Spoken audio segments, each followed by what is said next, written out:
Encountering an invalid SIM error on Red Pocket can be frustrating, but it's often resolvable. This error, displayed as SIM card not recognized or activation failed, typically arises from activation issues, ICCID mismatches, or device lock status. Start by verifying that your SIM card is correctly inserted and compatible with your device, nano, micro, or standard size. Next, ensure your device is unlocked from its previous carrier. A locked device will trigger the error. If using a physical SIM, power cycle your device after insertion. For activation problems, use the Red Pocket app or website to confirm that the ICCID, the SIM card's unique serial number you entered during activation, matches the one on your SIM card.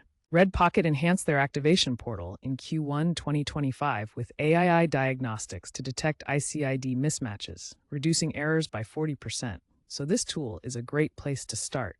If problems persist, use the SIM Health Check tool available in the Red Pocket app. If basic troubleshooting doesn't work, the problem likely lies in IC mismatches or device lock status. An IC mismatch occurs when the ICCD registered in Red Pocket's system doesn't align with the physical SIM card.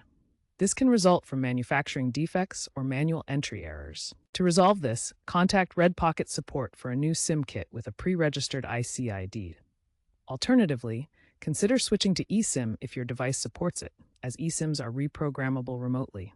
Device unlocking is another crucial step. If your device is locked to a specific carrier like Verizon, it must be unlocked to work with Red Pocket. Contact the original carrier for an unlock code, often free after the contract ends.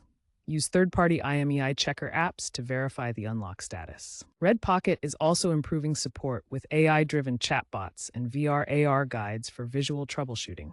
Remember, the invalid SIM issue reflects trends in mobile technology, like the rise of eSIM adoption and AI-driven support.